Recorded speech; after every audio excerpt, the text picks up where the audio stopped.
우리가 은혜 아니면 살아갈 수가 없다라는 마음의 다짐과 고백이 매 순간마다 있지만 어떨 때는 그것을 잊어버리고 살 때가 많이 있는 듯합니다.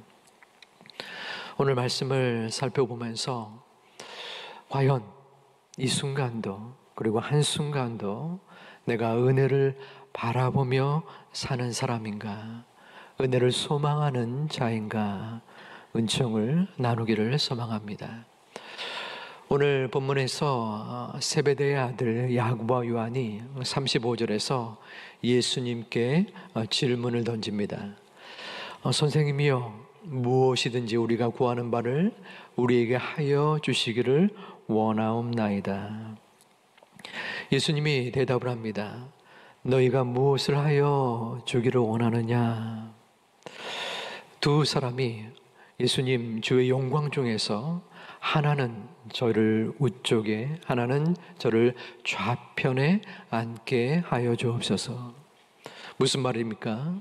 주의 영광 중에서 주님께서 유대인의 왕 위에 오르실 때 저희 두 사람 중 하나는 영의정, 하나는 좌의정에 사용하여 주세요 라는 뜻입니다.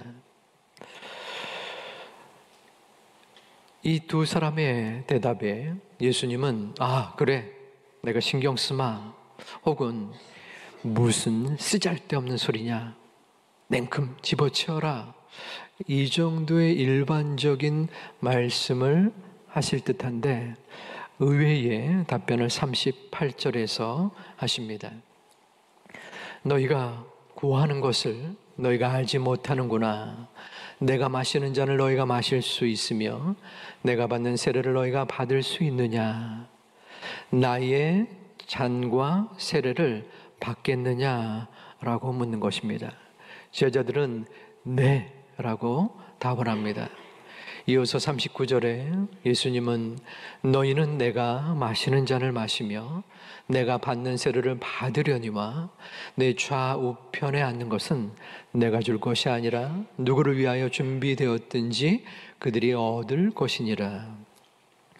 그래, 너희가 나의 잔과 세례를 받을 것이야. 그리고 그 좌우편에 앉는 것은 너희뿐 아니라 누구에게든지 허락된 것이란다. 자, 지금 예수님과 두 제자와의 대화, 의사소통이 잘 이루어지고 있는 것처럼 느껴지십니까?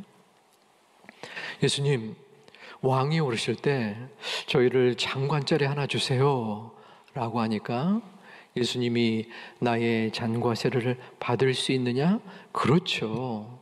그러면 너희가 내 잔과 세례를 받아라.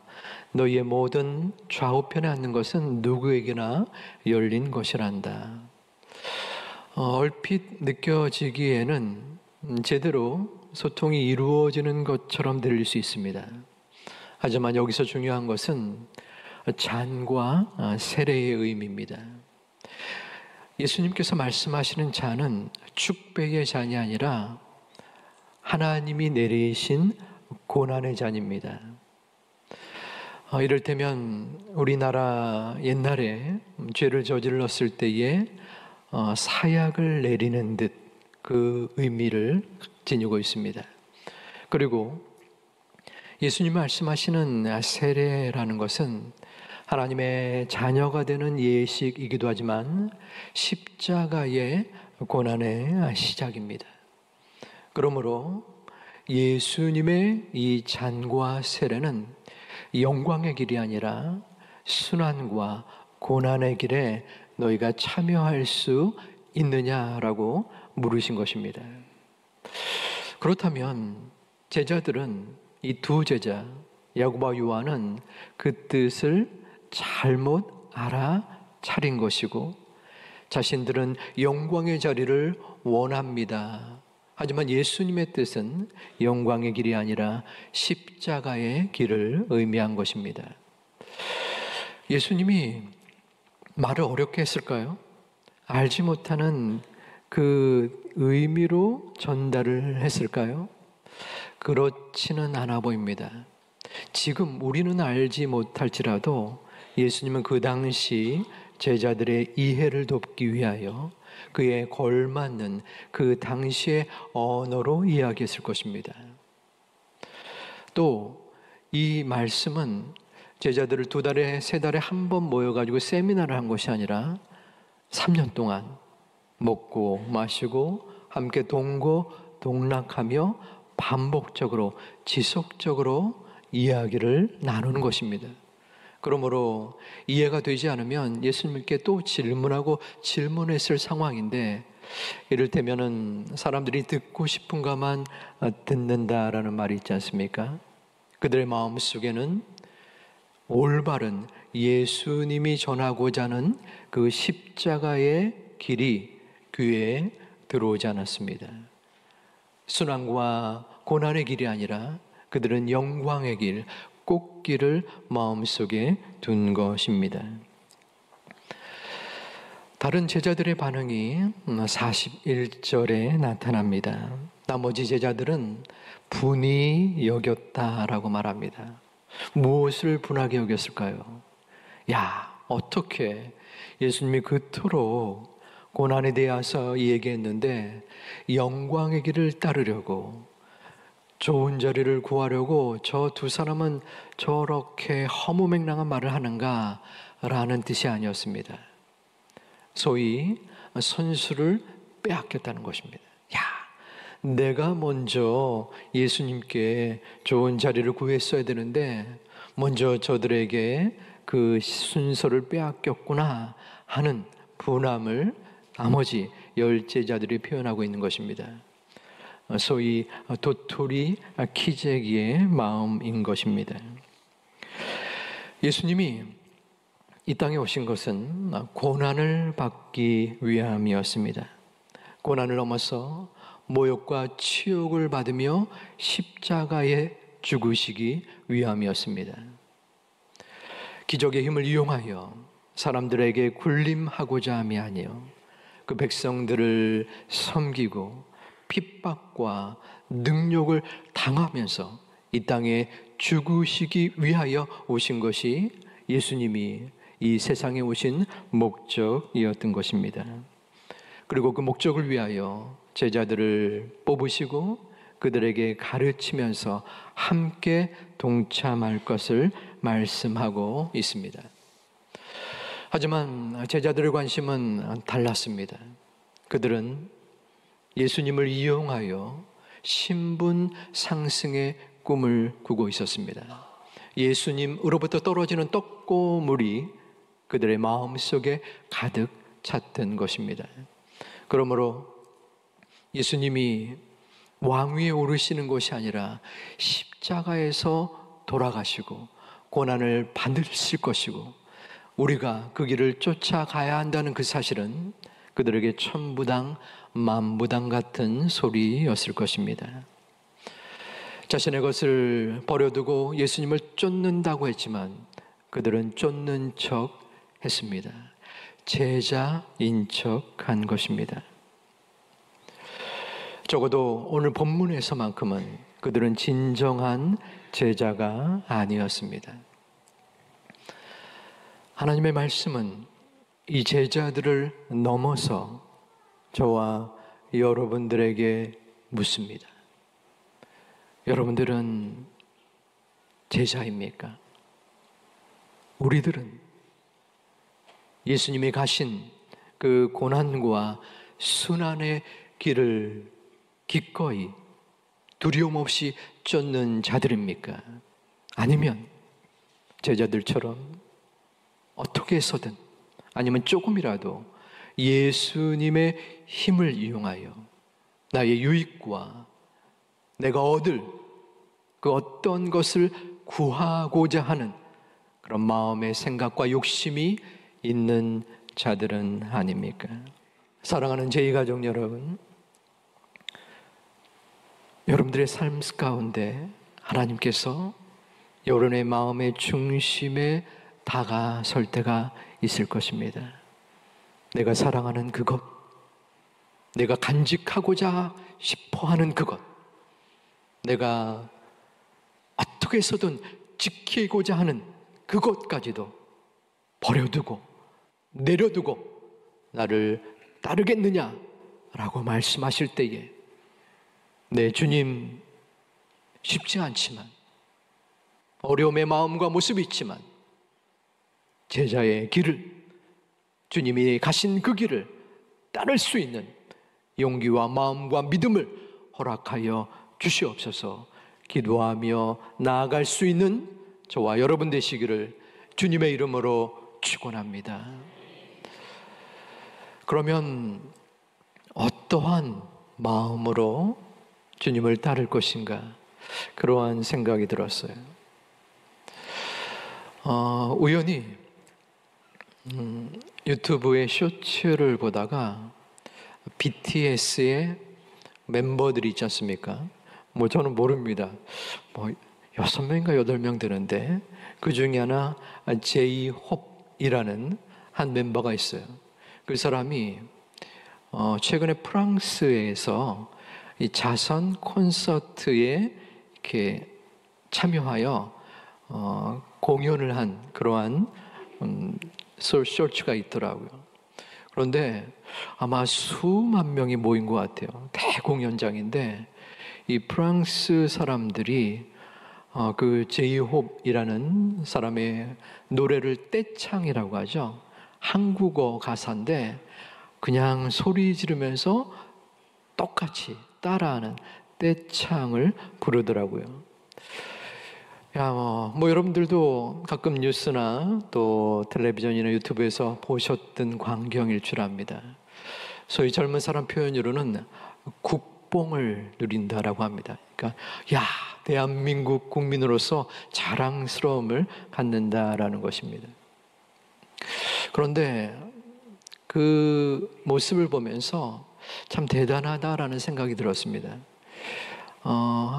저 동아시아의 작은 나라 한국에서 배출된 가수, 그 한 사람을 보기 위하여 그 적지 않은 돈을 지불하고 또 한국 가사를 외우고 또 열광하며 또 어떤 분들은 한국까지 와서 그토록 좋아하는 모습, 그러면서 저의 마음 생각이 떠올랐어요. 내가 버려두고 내려두고 주님을 쫓는다고 했지만, 따라간다고 하지만 나는 한 가수, 일반적인 같은 인간을 향하여 저토록 열광하고 좋아하는 그 마음에 비교해 볼 때 얼마나 주님께 대한 감격, 감사, 기쁨을 누리면서 따르고 있는가. 사랑하는 우리 제2가족 여러분, 예수 그리스도가 저와 여러분의 마음속에 가득함으로 인하여 예수님을 따르는 것이 희생이 아니라 감사요 기쁨으로 나아가지기를 주님의 이름으로 축원합니다. 예수님은 제자들을 만난 후 여리고에 나아갈 때 그때에 바디메오가 길가에 앉아 있었습니다. 바디메오는 장애가 하나 있었는데 그것은 눈이 보이지 않는 것이었습니다. 그는 눈을 뜨기를 원했습니다. 하지만 그 어려움을 평생 동안 지니고 있었지요. 당시에 병든 자를 고치기로 유명한 예수라는 분이 근처에 오신다는 소문을 들었습니다. 그래서 길가에 나갔고 예수님의 근처에 오시는 느낌이 들자 소리를 지릅니다. 다윗의 자손 예수여, 저를 불쌍히 여겨 주소서. 주변의 사람들은 그 시각장애자를 꾸짖습니다. 조용히 하라고. 왜 꾸짖었을까요? 아마도 유명인인 예수님이 오시기에 소동을 일으키는 그 사람을 정리하고자 위함인 듯 보였습니다. 하지만 바디메오는 이에 굴하지 않고 더욱 소리를 지릅니다. 다윗의 자손 예수여, 저를 불쌍히 여겨 주소서. 바디메오에게 있어서 눈이 보이지 않는 것은 연약함이요 고통이요 절망이었습니다. 지나가는 행인이 한두 푼 주어지는 것과 비교할 수 없는 예수의 존재가 다가오기에 이 교회를 놓치면은 평생 아무런 희망도 없이 살아갈 것 같다라는 절박감이 그에게 있었습니다. 그러므로 예수님을 찾기에, 예수님을 통하여 자신의 눈을 뜨기를 위하는 노력을 아끼지 않았던 것이었습니다. 그러므로 그 주변의 사람들에게 어떠한 꾸짖음도 그는 귀에 들려오지 않았습니다. 간절하고 절실하게 예수님을 외쳤고, 예수님은 그 바디메오를 위하여 잠시 가던 길을 멈추었습니다. 예수님이 그에게 찾아오자 이 바디메오는 50절에 그의 겉옷을 던져버리고 예수께 나옵니다. 당시의 겉옷은 채무자로서 돈을 많이 꿨던 자일지라도 그의 옷을 빼앗을 수 없었습니다. 왜냐하면 낮에는 옷을 입었지만 밤에는 이불로서도 사용했을 이 시각장애우이자 거린이었던 바디메오에게는 전 재산이나 다를 바 없는 겉옷이었습니다. 하지만 그는 그 모든 것을 던져버리고 예수님을 쫓아 나아갔습니다. 예수님은 그에게 묻습니다. 내가 너에게 무엇을 하여 주기를 원하느냐? 바디메오는 제가 보기를 원합니다 라고 말합니다. 52절에서 예수님은 내 믿음이 너를 구원하였느니라 하시니 그가 곧 보게 되어 예수를 길에서 따르니라. 이 바디메오가 마음의 소원을 말합니다. 제가 보기를 원합니다. 그러면 예수님은 그래?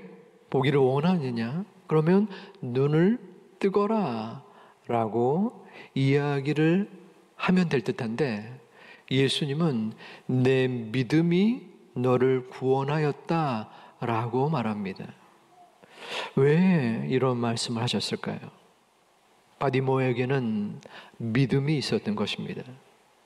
예수님만이 나의 눈을 뜨게 하실 것이고 나를 구원하여 주실 것이다 라는 믿음을 가지고 예수님께 나왔기 때문에 예수님은 제자들에게 찾지 못한 믿음을 이 바디메오에게서 보여주기 위함, 그 뜻을 가지고 지금 믿음을 거론한 것입니다. 바디메오가 간직하고 있었던 믿음은 예수님과 동고동락하며 예수님이 가르쳤던 제자들에게 없었던 믿음인 것입니다. 예수님은 지금 이 순간 말씀을 통하여 우리에게도 질문을 던집니다. 너희에게는 믿음이 있느냐? 너희에게 무엇을 보여주기를 원하느냐? 똑같은 질문을 제자들에게도 하셨고 바디메오에게도 했습니다. 제자들은 너희에게 무엇을 보여주기를 원하느냐 라고 했을 때 하나는 주의 우편에 하나는 좌편에 앉게 하여 주옵소서 자신의 생각, 자신의 판단, 욕심을 구하였고 바디메오는 제가 보기를 원하나이다. 오직 주님만이 저를 구원하여 주실 수 있습니다 하는 믿음을 보여주었습니다. 여러분에게도 동일하게 묻습니다. 너에게 무엇을 보여주기를 원하느냐? 다시 말하면 너희가 무엇으로 살아가느냐? 나에게 원하는 것이 무엇이냐? 라는 질문입니다. 그 질문에 우리는 무엇이라고 답하겠습니까? 주님의 은혜로만 살아가는 저입니다. 은혜 없이는 살 수가 없습니다. 라는 답을 주님께 바치는 자입니까? 아니면 주님, 제가 살아갈 때에 저의 어려움이 있을 때 그때는 좀 도와주세요. 저는 주님 없이도 넉넉히 살아갈 수 있습니다 라는 마음이 혹시라도 우리 가운데 있지 않습니까? 어쩌면 우리는 주님의 은혜 없이도 아무런 문제 없이 살고 있지는 않습니까? 이전에 신앙의 경험, 그리하여 내가 가지고 있는 그 직분에 따라서 습관적으로 말씀 없이, 기도 없이 주님을 간절히 바라는 그 은혜를 구하지 않으면서도 하루하루를 별 의식 없이 살아가고 있는 우리의 모습은 아닙니까? 다시 한번 우리는 은혜로 나아가기를 소망합니다. 도리어 내가 가진 것이 부족한 것이 어쩌면 은혜일 수 있습니다. 눈이 보이지 않는 바디며 아무런 물질의 소득이 없이 사람들에게 멸시와 냉대를 받았던 그였기에 바디메오는 주님만을 따르며 간구하였던 것입니다. 아버지 하나님, 은혜로 살아갈 수 있도록 인도하여 주시옵소서. 은혜로만 살 수 있습니다. 나의 작은 고난에도 신음하며 나아갈지라도 하나님의 그 큰 뜻을 내가 알지 못할지라도 은혜로 살아갈 수 있는 저와 우리 가족이 되게 하여 주시옵소서. 은혜의 자녀, 은혜의 구원자를 구하는 여러분의 믿음이 되시기를 주님의 이름으로 축원드립니다. 저는 지금 우리 1교구 대신방을 하고 있습니다. 우리 가정별로 돌아보면서 크게 두 가지를 느꼈어요. 먼저는 구역장님이 참 대단하다. 그동안 수고하시고 또 자신의 맡겨진 일을 행하신다라고 했지만 어쩌면 한결같이 그 구역원들 한 분 한 분 한 가정을 돌보시며 또 어려웠던 순간들, 시기들을 함께 기도하며 나아가고 있는지를 참 구역원들을 통하여 전해 듣고 또 제가 직접 보면서 너무나 귀한 모습임을 느꼈습니다. 두 번째로는 1교구는 교회 근처의 지역입니다. 그리고 연배가, 연령층이 조금은 많으신 분들, 아마도 평균 연령을 세보진 않았지만 60대, 70대가 많은 분들이셨어요. 아무래도 인생의 경험이 있기 때문에 참 스토리, 이야기들이 많으셨습니다. 그리고 한결같이 믿음 안에서 살아왔던, 그리고 살고 있는 모습을 마음속에 느끼게 되었습니다. 삶의 고충과 어려움과 눈물이 있었지만 지금도 가정과 배우자, 자녀들을 위한 여러 가지 문제들이 있지만 한결같은 마음으로 은혜를 구하며 살아가고 있는 우리 성도님들의 모습을 보면서 같이 기도하고 또한 하나님의 은혜를 구했던 시간들이었습니다. 적어도 우리 금요 성경 대망 기도에 나오신 분들이라면 저는 지금까지 믿음과 은혜로 살아온 분들임을 믿습니다. 이제 다시 한번 주님의 은혜를 간구하는 것입니다. 하나님, 저의 마음을 아시지요. 저의 지난날의 그 고통과 애통을 주님이 아시지요. 지금 이 순간도 저의 눈물을 아시지 않습니까? 아버지 하나님, 은혜를 구합니다. 은혜로만 살아갑니다. 은혜 없이는 저는 한순간도 살아갈 수 없습니다. 저와 함께 하여 주시고 저를 붙잡아 주시고 저의 가정을 책임져 주시옵소서. 주님 앞에 기도하고 간구하는 우리 모두가 되어지기를 주님의 이름으로 축원드립니다. 우리의 삶은 오직 주의 거심을 믿습니다. 주님께서 우리를 여기까지 돌보아 주셨습니다. 우리는 한순간도 나의 힘과 나의 노력과 나의 의지가 아닌 오직 주님께서 주시는 은혜의 한 걸음 한 걸음을 살아가야 하는 존재임을 다시 한번 믿습니다. 이를 위하여 우리는 간구하는 것입니다. 기도하는 것입니다. 오직 주의 은혜를 구하며 나아가는 것입니다. 그리할 때에 주님께서 은혜를 허락하여 주실 것입니다. 나의 부족함 속에서도, 우리의 연약함 속에서도 하나님은 이 모양 저 모양으로 피할 길을 주시며 솟아날 길을 허락하여 주시는 분이심을 믿는 우리 모두가 되시기를 주님의 이름으로 축원합니다. 축복합니다.